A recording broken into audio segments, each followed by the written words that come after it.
ওম সাইৰাম সায়েন্সত চৰিত্ৰৰ 43 নং অধ্যায়ত আমি পাওঁ উদিৰ মাহাত্য পূৰ্বানুবৃত্তি ডাক্তৰৰ ভতিজা ল'ৰা ডাক্তৰ পিল্লে শামাৰ ভাই বোৱাৰী ইৰানী ছোৱালী হাৰ্ডাৰ মানুহজন আৰু লগতে বম্বেৰ মহিলা এই পৰিচ্ছেদত উদিৰ মাহাত্য আৰু কোন কোন ক্ষেত্ৰত উদিৰ প্ৰয়োগ ফলদায়ক হৈছে সেই সকলো ঘটনা বৰ্ণনা কৰা হৈছে প্ৰথমতে আহো ডাক্তৰৰ ভতিজাকৰ কাহিনীলে নাসিক জিলাৰ মালেগাঁও নামৰ এখন ঠাইত এজন ডিগ্ৰীপ্ৰাপ্ত আৰু শিক্ষিত চিকিৎসকে বাস কৰিছিল তেখেতৰ ভতিজা ল'ৰাটো দুৰাৰোগ্য হাড়ৰ যক্ষ্মা ৰোগত ভুগিছিল টিউবাৰকুলাৰ বোন অবচেছত ভুগিছিল ডাক্তৰে নিজে আৰু তেওঁৰ ডাক্তৰ ভায়েক সকলোৱে নানান চিকিৎসা আনকি অস্ত্ৰোপচাৰো কৰিছিল কিন্তু ৰোগৰ কোনো উপশম নহল বৰং ল'ৰাটোৰ মাক বাপেকক পৰামৰ্শ দিলে ভগৱানৰ শৰণাপন্ন হ'বলৈ আৰু যি গৰাকীৰ দৰ্শনৰ দ্বাৰাই জটিল ৰোগ ব্যাধিৰ পৰা মানুহক মুক্ত কৰিছে বুলি জনা গৈছে সেই সাই বাবাৰ ওচৰত চেষ্টা কৰিবলৈ ক'লে সেই অনুসৰি ল'ৰাটোৰ মাক বাপেক শ্ৰীলৈ আহিল ল'ৰাজনক লৈ পৰম দয়ালু সাই বাবাই তেওঁলোকক শান্ত কৰিলে এই বুলি এই মছজিদটোক যিসকলে আশ্ৰয়স্থল হিচাপে লৈছে তেওঁলোকে এই জীৱনত আৰু অনন্ত কালতো একো কষ্ট নাপায় এতিয়া তোমালোক নিশ্চিন্ত হোৱা ল'ৰাজনৰ ফুহাৰ ওপৰত উদিৰ ভস্ম লগোৱা হ'ল আৰু বাবাই ক'লে এই উদিৰ ভস্মৰ প্ৰলেপতে এসপ্তাহৰ ভিতৰতে এই শিশুটি সুস্থ হ'ব বুলি ভগৱানৰ ওপৰত বিশ্বাস ৰাখা এইটো মছজিদ নহয় দ্বাৰাৱতী ইয়াৰ দৰ্জাৰে যোনে প্ৰৱেশ কৰিব স্বাস্থ্য আৰু সুখ সি পাবই তাৰ কষ্টৰ সমাপ্তি ঘটিবই বাবাৰ সন্মুখত ল'ৰাটিক বহুৱাই দিয়াৰ ব্যৱস্থা কৰা হ'ল ফুহাৰ ঠাইখিনিত বাবাই হাত বোলালে আৰু ল'ৰাটোৰ পিনে প্ৰেম দৃষ্টিৰে চালে ল'ৰাটি বৰ সন্তোষিত হ'ল কিছুদিন উদি লগোৱাৰ পিছতে সি সুস্থ হৈ উঠিল ল'ৰাটোক লৈ তেওঁৰ মাক বাপেক সাই বাবাৰ ওচৰত কৃতজ্ঞতা আৰু ধন্যবাদ জনাই সিদ্ধি ত্যাগ কৰিলে এই কথা শুনি ল'ৰাটোৰ বৰদেউতাক ডাক্তৰ আচৰিত হ'ল কিবা কামত বম্বেলৈ যোৱাৰ পথত তেখেতে সাই বাবাক এবাৰ দেখা কৰিব বুলি মন কৰিলে কিন্তু মালেগাঁও আৰু বম্বেলৈ যোৱাৰ পথত কোনোবা এজনে বাবাৰ বিৰুদ্ধে কিবা কোৱা শুনি আৰু কাণত যেন বিষ হে উঠিল তেওঁ সেইবাবে সিদ্ধলৈ যোৱাৰ ইচ্ছা ত্যাগ কৰিলে আৰু পুনে পুনে তেখেত বম্বেলৈ গুচি আহিল বাকী ছুটি সময়খিনি তেওঁ আলিগাঁৱত কটোৱাৰ ইচ্ছা কৰিলে কিন্তু বম্বেত থকা সময়ত অহৰহ 3 দিন ধৰি অলৌকিক কণ্ঠস্বৰ শুনিবলৈ পালে শুনিলে যে তথাপিও মোক তুমি বিশ্বাস নকৰা এতিয়া ডাক্তৰে মন সলনি কৰি সিদ্ধি যোৱাৰ কথা স্থিৰ কৰিলে ইফালে বম্বেত তেওঁৰ এজন ৰোগীয়ে সংক্ৰামক ৰোগত ভুগিছিল যাৰ সোনকালে ভাল হোৱাৰ লক্ষণ দেখা পোৱা নগ'ল সেইবাবে ভাবিলে হয়তো সিদ্ধি যাত্ৰা এইবাৰো স্থগিত ৰাখিব লাগিব যিয়ে নহওক তেখেতে এটা পৰীক্ষাৰ উদ্দেশ্যৰে মনে মনে এটা সংকল্প কৰিলে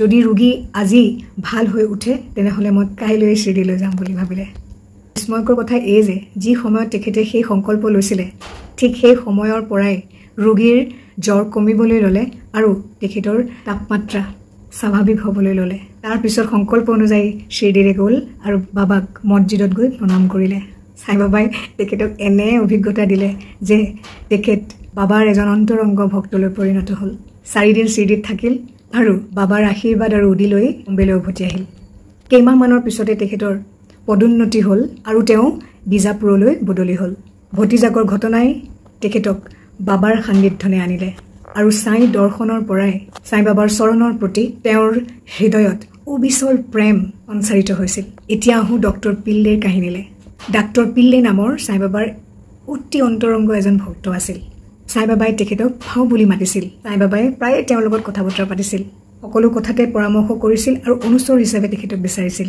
এই ডাক্তৰ পিল্লে সাহেব এবাৰ গিনি ৱাৰ্ম কৃমি ৰোগত আক্ৰান্ত হৈছিল কাকা সাহেব দীক্ষিতক তেখেতে ক'লে বেদনা অত্যন্ত তীব্ৰ আৰু অসহ্যকৰ কৈ যেন মৃত্যুৱে শ্ৰেষ্ঠ মই জানো এই যন্ত্ৰণা মোৰ অতীত কৰ্মৰ প্ৰায়শ্চিত্ত তথাপি তুমি এবাৰ বাবাৰ ওচৰলৈ যোৱা আৰু গৈ ক'বা যাতে সাই বাবাই মোৰ দুখ ব্যাথা দূৰ কৰে যেন নহ'লে মোৰ অতীত কৰ্মৰ দুৰ্ভোগ অহা 10 জনমত যেন ভগাই দিয়ে শ্ৰী কাকা সাহেব দীক্ষিতে সাই বাবাৰ ওচৰলৈ গৈ অনুৰোধ জনালে এনে অনুৰোধ শুনি বাবাৰ মন বিচলিত হ'ল বাবাই কাকা সাহেবক ক'লে তেখেতক ভয় খাবলৈ হাক দিয়া 10 জন্ম ভুগিব কিয় পূৰ্বজন্মৰ কৰ্মফল 10 দিনত শেষ কৰি দিয়া যাব মই যেতিয়া তেওঁৰ ইহলোক আৰু পৰলোকৰ মংগলৰ বাবে ইয়াত আছোৱেই তেন্তে তেওঁ মৃত্যু কামনা কৰিব কিয় আৰু ক'লে যে যোৱা কিহবাত উঠাই তেখেতক ইয়ালৈ লৈ আনা তেখেতৰ দুৰ্যোগ চিৰকালৰ বাবে শেষ কৰি দিয়া যাওক।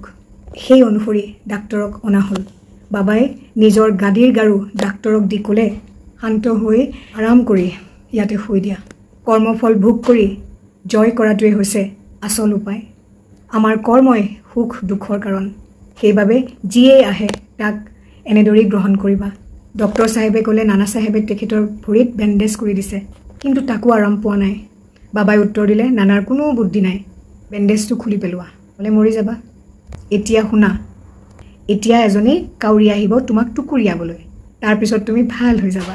এই কথোপকথন হৈ থকা সময়খিনিতে আব্দুল নামৰ এজন লোক আহি উপস্থিত হ'ল। তেখেতে মছজিদ সৰামোচা আৰু চাকি পৰিষ্কাৰ কৰে।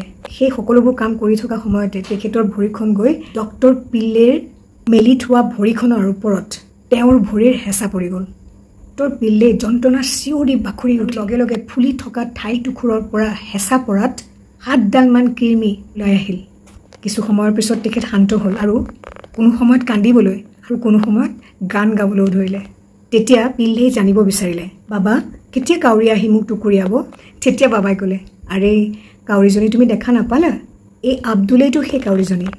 উদি সানি আৰু পানী মিহলাই উদি খাই অন্য কোনো চিকিৎসাই নকৰাকৈ চাই বাবাৰ কথা মতে 10 দিনৰ ভিতৰত সেই ৰোগ নিৰ্মূল হৈ গ'ল। এতিয়া আহোঁ চামাৰ ভাই বোৱাৰীয়েকৰ কাহিনীলে। চামাৰ ভায়েকৰ ঘৈণীয়েকৰ হৈছিল এবাৰ বিউবনিক প্লেগ ৰোগ। খুব জ্বৰ আৰু উৰু আৰু কঁকালৰ সন্ধিস্থলত 2টা গাঙঠি নামিছিল।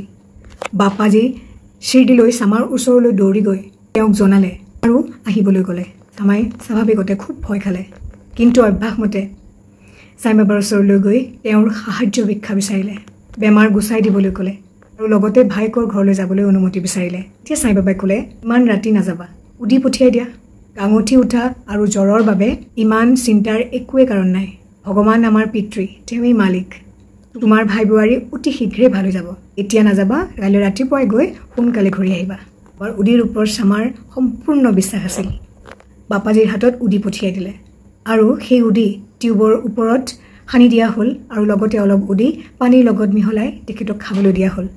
সেই পানী খোৱাৰ লগে লগে জোল ঘামেৰে ঘামি জ্বৰ গুচিল। প্ৰতিটো ৰোগীৰ ভাল টোপনি হ'ল। পিছৰ দিনা পুৱা বাপাজীয়ে নিজৰ পত্নীক দেখি হতবাক, জ্বৰো নাই গাঙঠিও নাই।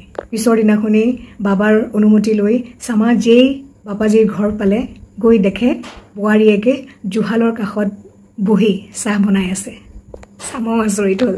এতিয়া চামাই বাবাৰ কথাৰ তাৎপৰ্য বুজিব পাৰিলে যে কাইলৈ পুৱাতেই গৈ লৰালৰিকৈ উভতি আহিবা। আখাই উভতি আহিল আৰু বাবাক সুধিলে, বাবা এয়া তোমাৰ কি লীলা? তুমি এনেদৰে প্ৰথমতে আমাক ব্যতিব্যস্ত কৰি তোলা, তাৰপিছতেই শান্ত কৰি নিশ্চিন্তও কৰা। এতিয়া বাবাই ক'লে, চোৱা কৰ্মৰ পথ বেছ ৰহস্যময়। বাবাই হেনো একোৱেই নকৰে, অথচ অদৃশ্যৰ ফলত যিবোৰ ঘটে তাৰ বাবে তেওঁলোকে বাবাকেই দায়ী সাজে। চাই বাবাটো কেৱল দৰ্শক, সাক্ষী মাত্ৰ। বাবাই ক'লে, তেখেত মালিকো নহয়, ভগৱানো নহয়। এয়ে অহংকাৰ ত্যাগ কৰি তেখেতক কৃতজ্ঞতা জনাব, তেখেতক সম্পূৰ্ণ বিশ্বাস কৰিব, তেওঁৰ বন্ধন নোহোৱা হৈ যাব, তেওঁ মুক্তি পাব। এতিয়া জানো আহক ইৰাণী কন্যাৰ বিষয়ে। এজন ইৰাণী মানুহ, তেখেতৰ জীয়েক ঘণ্টাৰ মূৰে মূৰে মূৰ্ছা যায়। ধনুষ্টংকাৰ ৰোগ হ'লে মাত বোল নাইকিয়া হৈ যায়, হাত ভৰি টানি ধৰে, কোচ খাই যায় আৰু লগে লগে অজ্ঞান হৈ পৰে। একো চিকিৎসাই তেতিয়া ফল দিয়া নাছিল। কেইজনমান বন্ধুৱে ছোৱালীজনীৰ দেউতাকক চাই বাবাৰ উদি ল'বৰ বাবে পৰামৰ্শ দিলে আৰু ভিলে পাৰ্লে লৈ গৈ কাকা চাহেব দীক্ষিতৰ পৰা তাক অনুগ্ৰহ কৰিবলৈ ক'লে। প্ৰতিদিনে উদি সংগ্ৰহ কৰি মানুহজনে ছোৱালীজনীক প্ৰতিদিনাই পানীৰ লগত মিহলাই খুৱাবলৈ ল'লে। প্ৰথমতে ধনুষ্টংকাৰ ৰোগ প্ৰতি ঘণ্টাই ঘণ্টাই দেখা দিছিল। মানুহে সেই 7 ঘণ্টাৰ অন্তৰে অন্তৰে হ'বলৈ ধৰিলে। তাৰপিছত ছোৱালীজনী সম্পূৰ্ণ নিৰোগী হৈ পৰিল। এতিয়া জানো আহক হাৰ্ডৰ সেই মানুহজনৰ কথা। মধ্যপ্ৰদেশৰ হাৰ্ডা নামৰ এখন ঠাইত এজন বৃদ্ধা লোকৰ প্ৰস্ৰাৱৰ নলীত পাথৰৰ ৰোগত ষ্টোন ইন ইউৰিনেৰী ব্লাডাৰত ভুগিছিল। সাধাৰণতে অস্ত্ৰোপচাৰৰ দ্বাৰা সেই পাথৰ উলিয়াই দিয়া হয়। মানুহবোৰে সেই ব্যৱস্থাই তেখেতক গ্ৰহণ কৰিবলৈ ক'লে। মানুহজন আছিল কিন্তু বৃদ্ধ, দুৰ্বল, মনৰ জোৰো নাছিল যে সাহ কৰি সেই চিকিৎসা গ্ৰহণ কৰিব। কিন্তু তেখেতৰ কষ্ট অন্য উপায়েৰেহে লাঘৱ হোৱাৰ কথা নিৰ্দিষ্ট হৈ আছিল। সেই সময়তে চহৰৰ ইমানদাৰ আহি তাত উপস্থিত হ'ল। তেখেত আছিল সাই বাবাৰ ভক্ত আৰু তেওঁৰ লগত উদি থাকেই। বন্ধুসকলৰ পৰামৰ্শত মানুহজনৰ ল'ৰাজনে অলপ উদি তেওঁৰ পৰা সংগ্ৰহ কৰি পানীত মিহলাই নিজৰ দেউতাকক খুৱাব বিচাৰিলে। সেই উদি মিহলোৱা পানী খোৱাৰ 5 মিনিটমানৰ পিছতেই পাথৰ গলি প্ৰস্ৰাৱৰ লগত ওলাই গ'ল। বৃদ্ধাজনে লগে লগে আৰোগ্য লাভ কৰিলে। এইবাৰ আহোঁ এই পৰিচ্ছদৰ শেষৰ কাহিনীটোলৈ, বম্বেৰ এগৰাকী মহিলাৰ কাহিনী। বম্বেত কায়স্থপ্ৰবণ জাতৰ এজন মহিলাই প্ৰসৱৰ সময়ত প্ৰতিবাৰেই অসহ্য যন্ত্ৰণাত ভুগিছিল। অন্তঃসত্ত্বা হোৱাৰ লগে লগে তেখেত ভীত হৈ পৰিছিল। ইলানৰ অধিবাসী শ্ৰী ৰাম মাৰুতি নামেৰে বাবাৰ এজন ভক্তই মহিলাগৰাকীৰ স্বামীক পৰামৰ্শ দিছিল যে তেওঁ যেন নিজৰ পত্নীক বেদনাহীন প্ৰসৱৰ বাবে শিৰডিলৈ লৈ যায়। সেইবাবে দুয়োজন পতি পত্নীয়ে শিৰডিলৈ গৈ কেইদিনমান থাকিল। লগতে বাবাক পূজা পাৰ্বণ কৰি সকলো উপকাৰী লাভ কৰিলে। প্ৰসৱৰ সময় আহি পৰিল। আগৰ দৰেই প্ৰসৱৰ সময়ত বাধাই দেখা দিলে। মহিলাগৰাকীয়ে বেদনা সহ্য কৰি বাবাক তাৰ উপশমৰ প্ৰাৰ্থনা কৰিলে। স্থানীয় তিৰোতাসকল আহি উপস্থিত হ'ল আৰু বাবাৰ উদি মিলোৱা পানী তেখেতক খুৱাই দিয়া হ'ল। ইয়াৰ পিছতে সুন্দৰকৈ কোনো দুখ বেদনা নোহোৱাকৈ প্ৰসৱক্ৰিয়া সম্পূৰ্ণ হ'ল। সন্তানটোৱে নিজৰ ভাগ্য অনুসৰি মৃতজাত হৈছিলে, কিন্তু বেদনা আৰু দুখ চিন্তামুক্ত প্ৰসৱৰ বাবে বাবাৰ প্ৰতি চিৰকৃতজ্ঞ হৈ ৰ'ল। ওম সাই ৰাম।